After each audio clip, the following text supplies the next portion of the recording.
আসসালামু আলাইকুম। আমরা বরাবরই আপনাদেরকে বলি যে আপনারা যারা স্ত্রীকে বা সন্তানদেরকে মালয়েশিয়াতে নিতে চান তারা কোনো কন্ট্যাক্টে যাওয়ার দরকার নাই। আপনার যদি লিগ্যাল কাগজপত্র থাকে আপনি কিন্তু নর্মালি আপনার স্ত্রী সন্তানকে মালয়েশিয়া নিয়ে যেতে পারেন এবং কোনো প্রকার ঝামেলা ছাড়াই। আপনি যে টাকা দিয়ে কন্ট্যাক্ট করেন লাইক মনে করেন 1.5 লাখ বা 1,70,000 এরকম টাকা দিয়ে কিন্তু কোনো কন্ট্যাক্ট হয় না নর্মালি।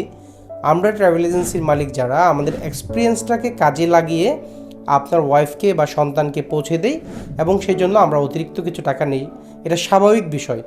ধরেন আপনার ভিসা করতে টাকা লাগছে, আপনার টিকিট করতে টাকা লাগছে, আপনার হোটেল বুকিং করতে টাকা লাগছে, এই সব কিছুর লাইবিলিটিস নিতে গিয়ে আমরা ধরেন কিছু টাকা বেশি নিই। সো আপনার যেটা দরকার যেহেতু কোনো লোকে আটকাইতেছে না, সব ডকুমেন্টস যদি ঠিক থাকে তাহলে আপনার কন্ট্যাক্টে যাওয়া দরকার নেই। তাহলে আপনার মোটামুটি অনেকগুলো টাকা সেভ হবে। এবং যদি আল্লাহ না করুক কোনো কারণে আপনার ওয়াইফ ফিরে আসে, সন্তানরা ফিরে আসে, তাহলে এটা আপনার ভাগ্য হিসাবে ধরে নিতে হবে।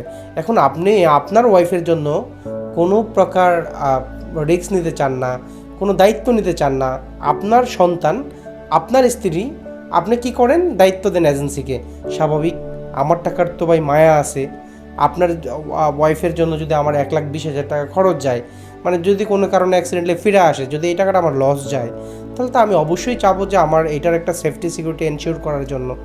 সো আপনাকে যেটা আমি বলবো যে আপনি আপনার স্ত্রী সন্তানকে যদি মালয়েশিয়াতে এই মুহূর্তে যেই রকম ভিসার রেশিও চলতেছে নিতে চান, তাহলে ভাই আপনি একটা ভিসা করেন। ভিসা এক্সপার্ট দিয়ে খরচ একটু বেশি হবেই, মানে আদারওয়াইজ আপনি নিতে পারবেন না।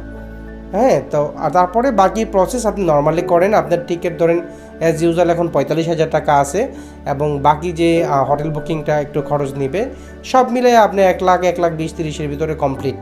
কোনো অসুবিধা নেই, একদম সুন্দর মতো চলে যাবে।